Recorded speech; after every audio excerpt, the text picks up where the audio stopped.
The reviews are in, and we're going to tell you what they are. He's Todd Vandenberg. I'm Rob Steele. We've got movies, we've got news, and we're going to pass that along. Kind of, like a contagion or something.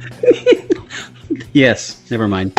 Actually, speaking of contagions, let's go ahead and get this brief story out of the way. There's a guy who lives in this big white house in Washington, D.C., who is very upset about a scene of his in Home Alone 2 being cut from the Canadian broadcast of Home Alone 2. And you know what? Get over it. It was cut for time 7 years ago when they started airing it that way. But now he's upset about it because it has to do with his impeachment. No. I would like to point out, however, that Donald Trump is, in fact, the first cast member of Home Alone 2 to be impeached. It's just pretty cool news. It is. I think that's very good news. You should be proud. Moving on to, that's a Christmas movie, allegedly. I don't get how Christmas factors into the whole thing, other than that's why the family's out of town, which leads me to toys. And I came across a new series of toys just before Christmas. Yeesh. I found them at my local Target. If you really want to find these, I found action figures for Happy Days and Cheers. I don't quite get this either. I was very close to buying Chachi and Norm just to sit them next to each other, but didn't. I think that's a good decision. I don't think they would get on very well. You should have bought them, but yeah. I mean, I'm thinking Norm would be more of an in-action figure. I think you're right. Norm would definitely be an action figure. Although I do think his one action in that scenario would be to slap the taste out of Chachi's mouth, like every once in a while, just because. Wow, Chachi. Yeah. Well, that's about I think that was all that was left. I think everybody else got. Gee, I wonder why. That would be a great show. I forgot Rhea Perlman's name on Cheers, but I think her figure was gone even. Well, it should be, because she's super cool. That would be a great subject for a show. It was like worst characters ever. Chachi wouldn't be the lead, but Chachi's on it anyway. I'll make a note. And burn it. Anyway. But, speaking of action figures, that leads us into a bit of Star Wars news. Out of the forthcoming Obi-Wan Kenobi TV series, it was announced, and I apologize in advance for this, that Jar Jar Binks may be showing up. I'll make it worse. He's supposed to have a beard. I'm not entirely sure how his species is supposed to get a beard, but, there we are. Jar Jar beard. Yes. And actually, I got to throw this in. I'm kind of tired of this one thing for Star Wars that's happened in this last movie. The announcement of all the cameos. Oh, you didn't notice this person was in this, and this person was here, and this person was there. And apparently there was a thing where, let's see, what were the names here? Jason Sudeikis and Adam Pally. You'll never guess where they were in Star Wars. I'm like, well, yeah, I don't even know who the hell they are. So, of course, I'm not going to figure out that, that's who those two people were in Star Wars. I don't know who the hell they are on Earth. No, I know who Jason is, and I don't care. I don't care about any of the cameo stuff like, which random stormtrooper? It's like, don't care. That one was Daniel Craig. Yeah, exactly. He's in a stormtrooper outfit. You can't tell. Yeah, you made that up. He's the stormtrooper that Rey's uses her wiki force powers and makes him let her go. It's like, okay, cool. It's fun for the people who are in it. Definitely, that would be cool. Yeah. But I don't care about that. If you're sitting next to them and they go, "That one's me," and you go, "Really? Oh, okay." Yeah, exactly. Other than that, I can't be bothered to care. Yep. And yes, I do. I'm aware of the name of Jason Sudeikis. Adam Pally, not a clue. Concur. Sorry? I concur. No idea. And don't care. I thought you said Beaker. I'm like, how the hell can he play Beaker? No, that would be great if he was Beaker. Now, Beaker showing up in Star Wars. See, that would be a cameo I'd be more interested in. Totally. Yeah. I'm down with that. While we're at Disney, let's go on to something. You paid a bit more attention to this than I did. Doctor Strange and what is it? The mystical, magical whirlwind tour, or whatever they're calling the next movie. Yes, Doctor Strange and the Magical Mystery Tour, the madness of the multiverse, multiverse madness. They had their own little bit of madness in that they have parted ways with the director of Doctor Strange 2, which is not the best news because he's the director of the first Doctor Strange, which is an excellent movie of its ilk, of its type. So that's not the best news ever, to be sure, especially since not only did he direct it, but he wrote it. And the usual creative differences issue has been cited. So one would have to think that not having any insider info, and it might be out there, but it's not that big a deal. The news is just that they've parted ways. You would think that probably he wanted to stick more to a Doctor Strange-centric vision, because he wrote the first one and directed it. Not that it's his character, but... Vision? You mean Vision's in this too? Sorry. And maybe that's the issue, because Scarlet Witch is in the movie, and there is some concern... Well, there's no concern. It's just that it's obviously setting the stage for the multiverse and all these possible different timelines. So could be that he was not that thrilled with that direction. Apparently he wasn't, since they've parted ways over creative differences.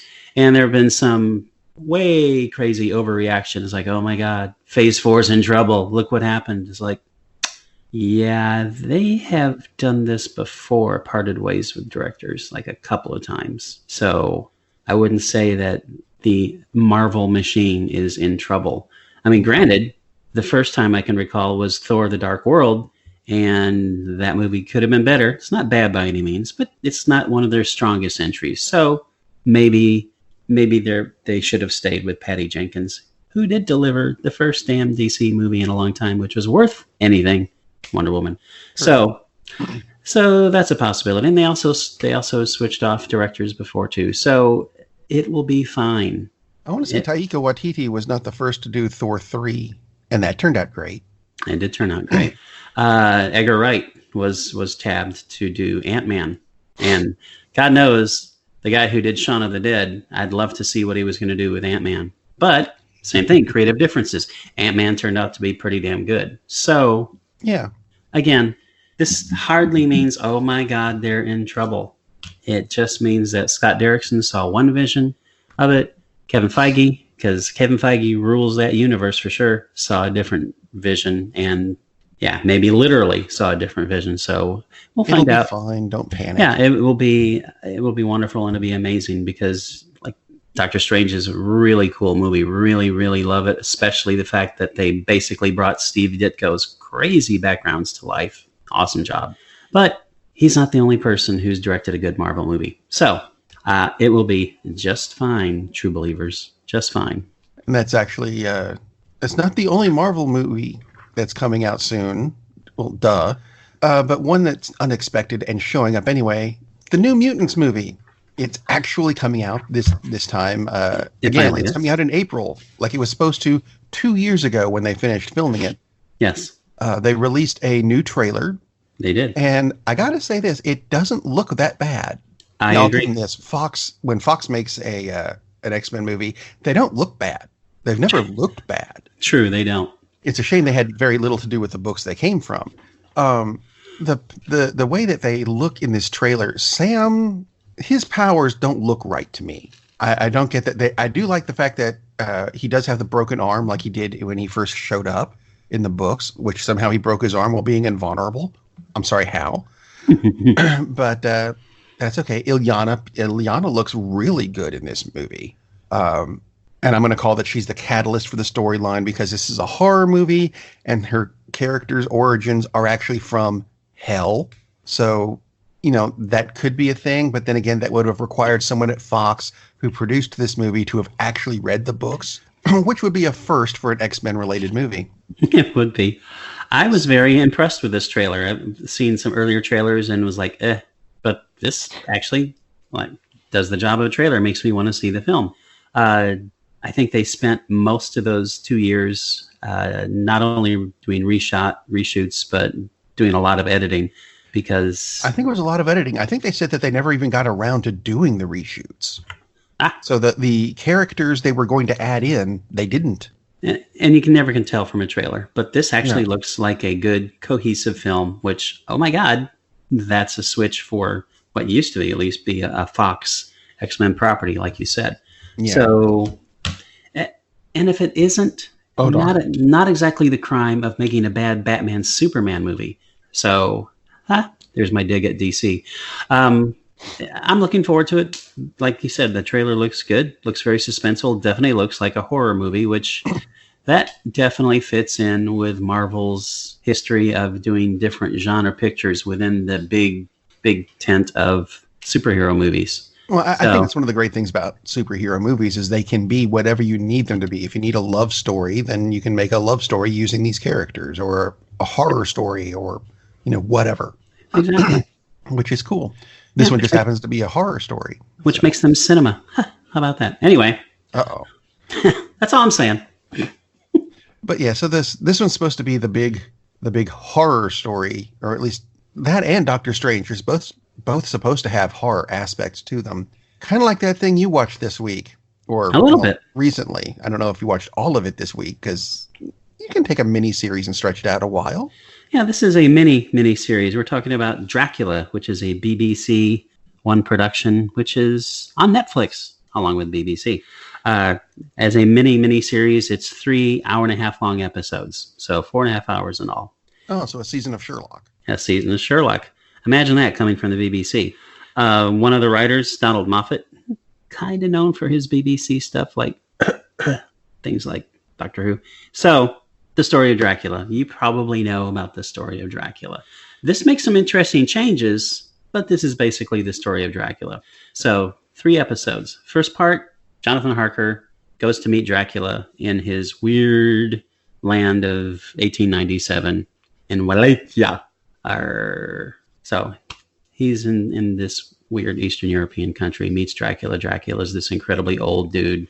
Dracula gradually feeds on him. Harker figures out he ain't getting out of there. He was supposed to just show up, have Dracula sign some papers, skedaddle back to England in a day. Didn't happen. So it's this battle between Harker and Dracula. And it's not much of a battle because it never is. But the framing is great because they open this story. Harker looks awful. He looks like he's had about 19 different diseases. None of them got treated. And he is in a convent being taken care of by a couple of nuns, one in particular, Sister Agatha. She's taking the lead on his care. And she's interviewing him and asking him about what happened. And he's written it all out, which is like Bram Stoker's original narrative, obviously. And she says, no, you left a lot out. So tell me more. So Harker relates the story of what happened to him in the castle. So at the end of the first episode, there's a really cool reveal, which I didn't really expect. I mean, the signs were there, and I'm sure a lot of people are saying, well, duh, how could you miss it? Fine, whatever. But very nice. There's a couple of interesting reveals, actually, as to who Sister Agatha is in the grand scheme of things. And she was a character in the original novel. I know she doesn't show up I can't recall her in any of the adaptations, but she's in the novel. So quit your bitching. And just so there's a nice resolution to that first episode. It's extremely well done. And before I go any further, I want to mention Dolly Wells plays Agatha. She's excellent. She's wonderful. She's amazing. A really powerful character.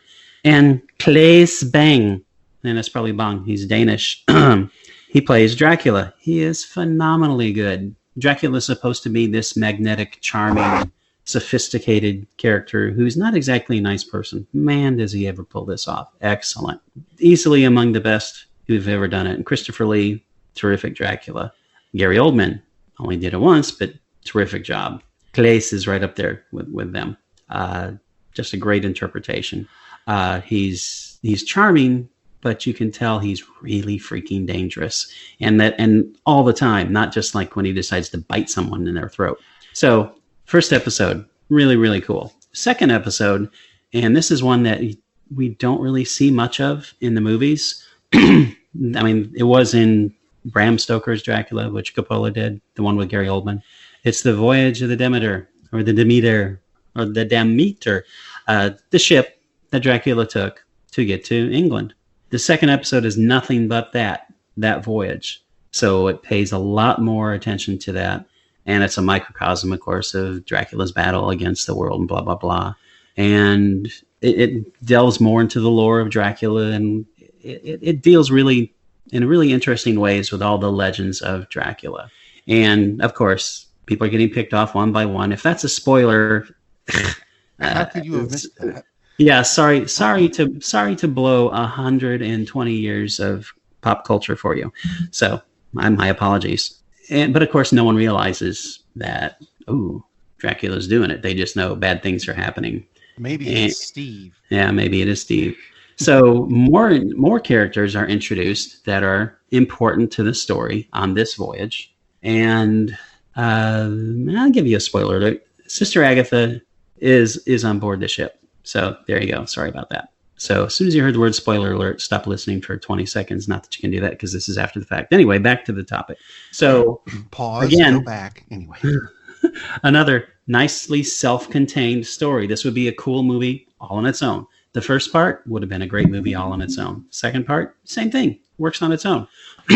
Third part, hey, Dracula shows up in England because Dracula always shows up in England. So again, 120-year-old spoiler alert. My apologies. But there are some interesting changes to this storyline, and I'll just say that much for that.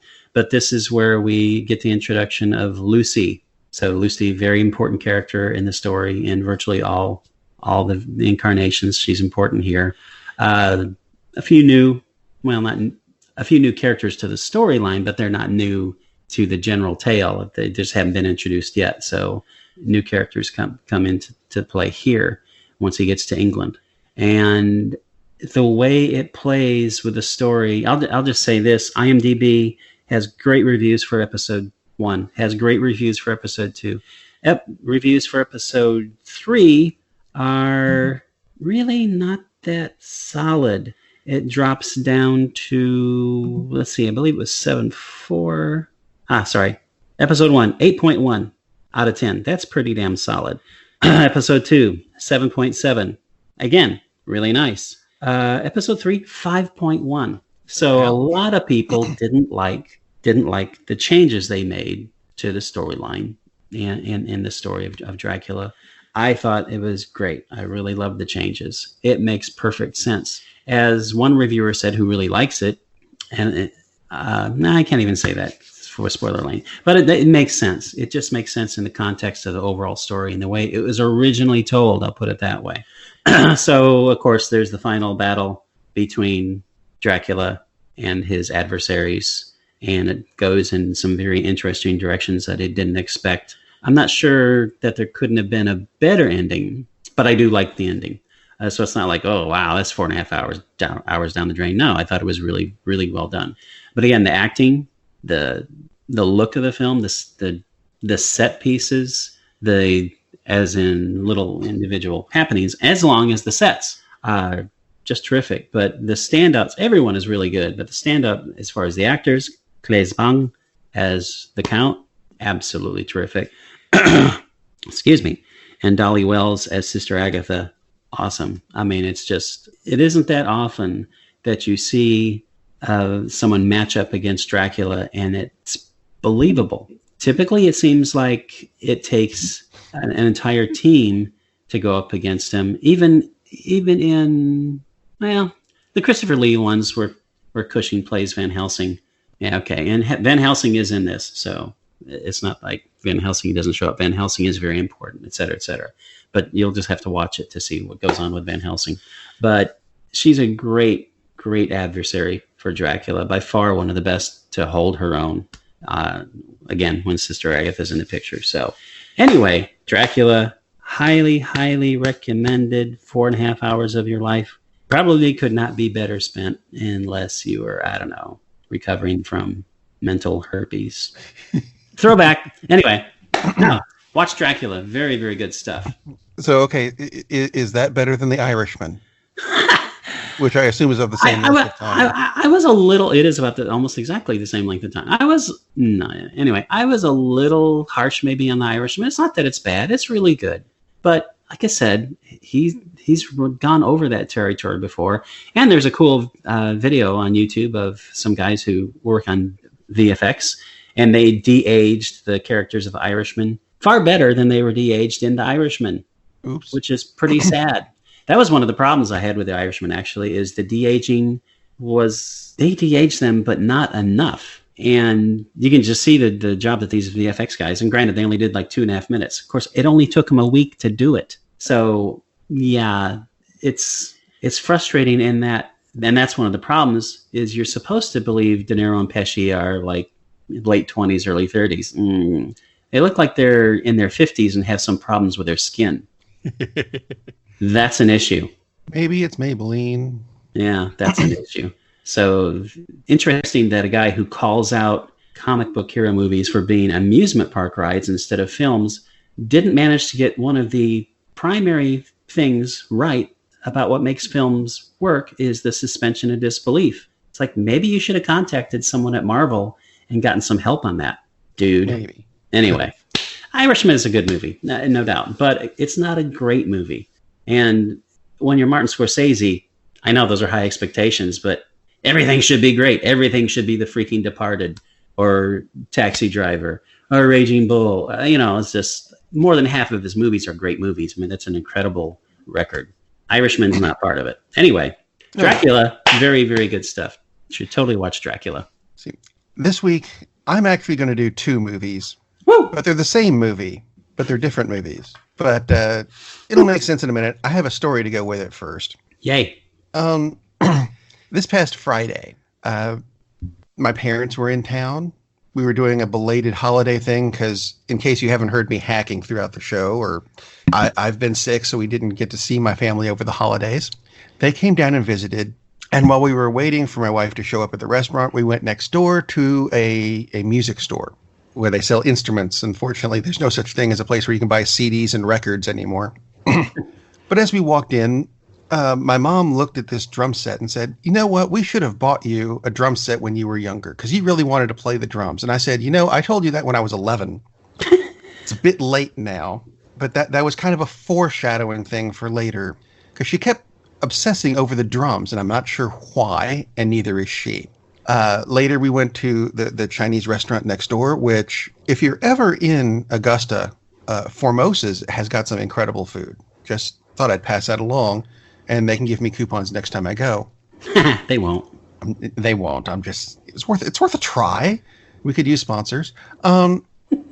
Anyway, so we have this magnificent food, and we get the fortune cookie at the end of it because it's Americanized Chinese food. My fortune cookie said, "You will have excellent news by the end of the night." I thought that meant something very different. It didn't, because about 10 minutes later, one of my daughters is on her phone and she says, "Uh-oh." And I'm like, "What? Did you drop the phone and crack the screen again?" "No, but you're not going to like this." And she hands me her phone, and it's breaking news headline: Rush announces that Neil Peart has died. That's not the excellent news I wanted. Right. Because, if you've heard the show before, you know that I am a big fan of Rush. Neil Peart being the lyricist and drummer. See, that's where the foreshadowing comes in. Very much not happy with that. Still kind of a bit, damn it, I guess there's not going to be a new album. Right. But a couple years ago, and yes, I am going back about almost 10 for one of these, there have been 2 Rush documentaries. The first one was Beyond the Lighted Stage, which is on Netflix, and the newer one, Time Stands Still, which is available on Amazon Prime. Actually, both of them are also on iTunes, and DVD and Blu-ray. Go figure. But I wanted to take a look at both of those because Neil is very much in the news this week. Unfortunately, not the way we want him in the news. But these 2 documentaries, basically, like I said, they're kind of the same movie, and yet they're kind of not. Both of them take a look at the history of the band, which, Rush, their first album came out in 1974. But that, of course, means they were around quite a bit before that, because we formed a band and it instantly got a record deal. That doesn't happen. So, it starts way back in the 60s and goes through the history of the band, which has some really cool stuff to it. And both Beyond the Lighted Stage and Time Stands Still do have the same general idea, like all the albums, funny enough, came out in the same order. Who knew? But they still have different stories for all of them and different ways of telling them, even though it's the band themselves telling the stories. I think the main differences between the 2, Beyond the Lighted Stage has a lot more interview bits with people who are not in the band but were influenced by the band, like Billy Corgan from the Smashing Pumpkins, Dave Mustaine from Megadeth. Jack Black shows up for a while. I'm not sure why, but there he is. Sorry, I have to poke Jack Black with a stick every so often. Actually, the first voice you hear in this is Trent Reznor from Nine Inch Nails, which when I first heard it, I was like, that sounds like Trent. Why is it? Oh my God, it is Trent. That's cool. So it's how Rush influenced all these other people, which is a great thing, I think. And why I think Beyond the Lighted Stage is a bit more upbeat and has a happier ending. It does end before they come out with Clockwork Angels, which was their last studio album. So there's still this sense of there's going to be more, stay tuned. Unlike Time Stands Still, which focuses more on the last show of the last tour, where you're I mean, it's still a lot of the same stuff, just told slightly. They're both worth watching. So I'm going to go with that. But Time Stands Still definitely has a more of a sense of finality to it, a sense of, where Beyond the Lighted Stage was, there's more, stay tuned. This one is more Time Stands Still is more nope, this is where it's going to end. And actually, the way they did end was excellent. I'm not going to tell you how. You can watch it yourself and go, that is kind of sad. But, in a good, sad kind of way, it'll make sense when you watch it. Totally makes sense. But those both came to mind, and Time Stands Still actually sits a little bit better with me now, knowing that unfortunately there is not going to be more forthcoming. So I kind of get that. And it is possible that they knew something was this wrong with Neil. He died of a brain cancer that I can't pronounce, and I'm not going to try to. It's possible that he had this during the last tour and they knew this, and that's why they made it sound like it was going to be a final thing. Either way, I'm not real sure if that's actually what happened or not, but that's kind of the way, if that's actually what happened, you get the feeling that that's the way they wanted to end things. And that's fine. I'm still not happy with the way it ended because I didn't want them to end, but there we go. Not much I can do about that. Isn't this the most upbeat thing to end the first show of the year with? It is. This is awesome. It makes me feel all giggly inside. It's still... I mean, both of them are still really good movies. It doesn't have to be upbeat. I mean, that's a sad thing that's happened obviously for his family, for his friends, for his literally millions of fans. Yeah. So it's part of life. So, and it's when things are even more personal, it's like, the advice is always don't dwell on the fact that that person's gone. Celebrate who they were while they were here. And exactly. I can't think of a better way than to watch a couple of excellent documentaries about Rush. So I don't think it's down at all. And of course, all of the albums are still available on iTunes and Amazon and everywhere else. When are we going to get to the point when you walk into a record store and you just say, "Boy, I really would like I would like that old studio album of all B-sides from Rush," and it gets downloaded to your phone just because you said it. Of course, I'd like that. You wouldn't have to be at the record store. You just have to look at your computer and say that, which, come to think of it, you can do. So I guess I'll shut up now. I've actually got, I think, all the B-sides, but that's just me. So the collector thing. The collector thing, yeah. Movies and music are better things to hoard than animals. So I guess you're okay. I'll agree. Especially since I'm allergic to most animals, and I don't. You could go with more snakes. You could hoard snakes. Yeah, we've got the one. We get to feed her 3 mice tonight. So yay! Because she's growing. It's a shame her head is still so incredibly small. Snakes are weird that way, aren't they? I am so off subject at this point. Although they get big, their heads get big when it's time to eat, though. That's for damn sure. That's anyway. Terrifying.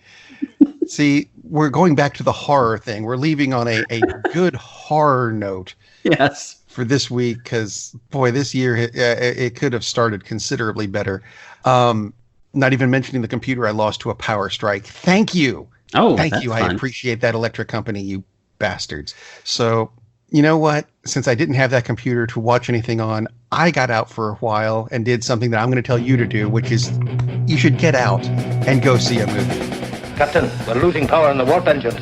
I think we should be leaving now. I'm going to go home and sleep with my wife. And on that unusually harmonious bombshell, it is time to end. I am very disappointed! Man, we have a weird job. It's shameful, but, it's a living. And like that, he's gone. Darn, that's the end.